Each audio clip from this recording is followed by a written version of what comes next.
pretty good. It wasn't working on the automation portion yet, so we never got that one. Since then, they figured that out, and that end is straightened out, so that works.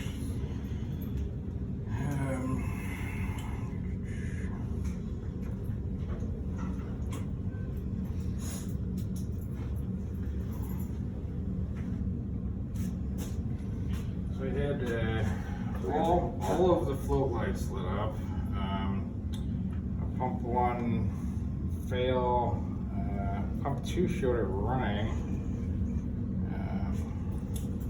All 4 of the float lights on in green. That one pump was running and it didn't appear to be doing anything. Did you pull the flow cover or any of the covers to see where the water level was at? No. Okay. Did not. Reset the pumps on there when the number 1 kicked on. Started drawing down. Stopped that and then tried the other pump because it didn't seem like it was pumping earlier. And at that point, that one did start pumping. We also had a leak that started spitting out. Might have got airbound. It was on the upside of the check valve, but So I had both check valves replaced on Friday or Thursday, as well as the leak on the backside of that union there. I wonder if it got airbound where it was running and it wouldn't, you lost capacity because of that leak. our pit had to be full with all 4 float lights on there, right? That looks all 4 energized. It looks like We called pump 1. pump 1 and- failed for some reason. 232 to 250. You can grab that, George? You did the overload, the internal overload in the panel trip? It was not tripped. I Okay. don't know what Hey, you got a failure 64. was. And that's what I figured out about the thing. I having to turn them off to clear pump Yeah. arms.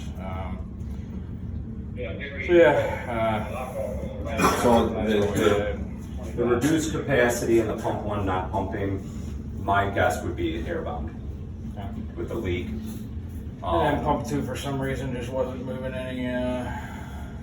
Pump 2, so both were not pumping down? Pump 1 was an alarm, so it wasn't running. And this only runs 1 pump at a time, also, right? Yes. And then when we got here, pump 2 was lit green, which means it should be running, right? Yep, taking down the pit. But our level was still crazy with the high alarm and all the floats going on. Okay. So it seemed like 1 was faulted and 2 was running but not moving any longer. Did it eventually take it? What did we do when that happened? Like, Cleared it. Pump 1 started up. Had sucked down the water. After it sucked down the water, I tried pump 2, and pump 2 seemed to be running after that. Don't know why. yeah. Let's keep an eye on this one.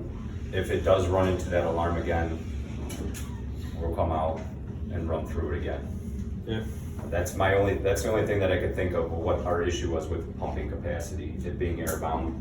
If you didn't see the internal overload tripped, where I had a rag or something like that would trip that pump. Don't they put like a weep hole on those things so they don't get airbound? Yeah, there should be a weep hole in there.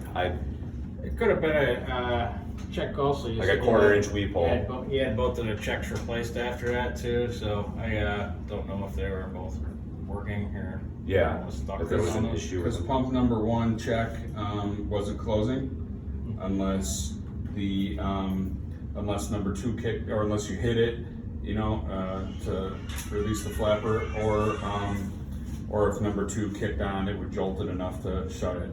And then pump number 2, the check operated intermittently, so I just switched up both. I'm glad you brought that up. Those checks were, when my tech was out here, you mentioned those checks, and if those checks are bad, you're recycling some of that flow Yeah. back down into the pit. So you have reduced capacity there too. Yeah. 45 checks. That's all good. System. Yeah. I prefer 45s than, 90s. Vertical. Vertical. Yeah. yeah, Yeah. I would prefer 45s. Good. That panel's actually behind that other one too. That's a transfer switch right there. It's the same as the one over in Coffee with behind there.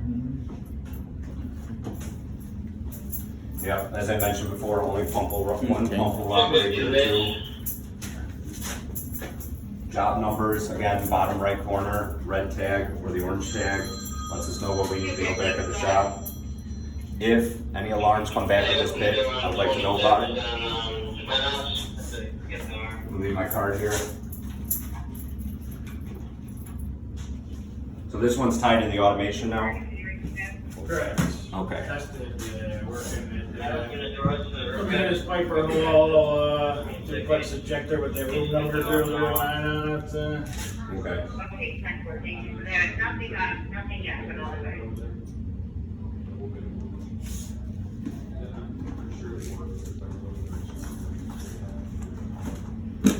As I mentioned before, any questions, concerns come up, my time doesn't cost you guys anything. I would rather run through it with you guys, come out here, or if I need to bring a tech with me or send a tech, whatever the case is, we wanna make sure that these systems are operational, running, you guys, there should not be any issues moving forward. You know, these panels are built to tell you when there is an issue, whether it's a float or a pump's jammed. I don't foresee any other issues arising with this system, but if it does, we wanna know about it. We will address it.